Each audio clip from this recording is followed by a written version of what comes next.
کیا حال ہے آپ سب کا؟ امید ہے آپ سب ٹھیک ہوں گے۔ چلو شروع کرتے ہیں۔ یہ کہانی ایک ایسی لڑکی کی ہے جس نے ایک مولوی کو نیک سمجھ کر اس سے شادی تو کر لی، کیونکہ اس نے سنا تھا کہ مولوی اپنی بیویاں بہت خوش رکھتے ہیں اور ان کو بہت پیار دیتے ہیں، مگر وہ یہ نہیں جانتی تھی کہ مولوی شادی کی پہلی رات اپنی طاقت بڑھنے کے لیے کیا کھاتے ہیں اور اپنی بیویوں کا کیا حال کرتے ہیں۔ جب تک اس لڑکی کو پتہ چلا تب تک تو بہت دیر ہو چکی تھی۔ آئیے یہ کہانی سنتے ہیں اس مولوی کی زبانی۔ میری شادی ایک مولوی سے ہوئی تھی۔ مجھے نہیں پتا تھا کہ مولوی بہت طاقتور ہوتے ہیں۔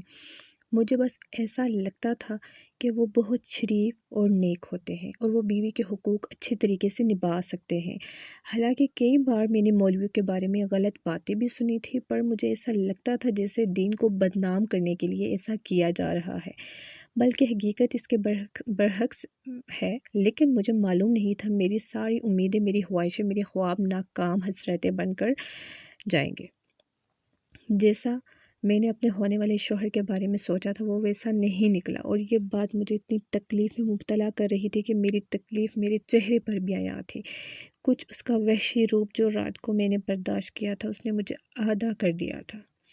جب رات ہوتی میں خوف سے تھر تھر کانپنے لگ جاتی تھی۔ میرا دل کرتا تھا رات آئے ہی نہ، ہمیشہ کے لیے سو جاؤں۔ ایک لڑکی کی جب نئی شادی ہوتی ہے اس کے اندر جینے کی امنگ بڑھ جاتی ہے، مسکراہٹ اس کے چہرے سے جدا نہیں ہوتی ہے، لیکن میرے اندر جیسے جینے کی ساری امیدیں ختم ہو چکی تھی۔ میری ساس مجھے ڈانٹتی تھی کہ بن سنور کر رہو، مگر میرا دل ہی نہیں کرتا تھا کہ میں بن سنور کے رہوں۔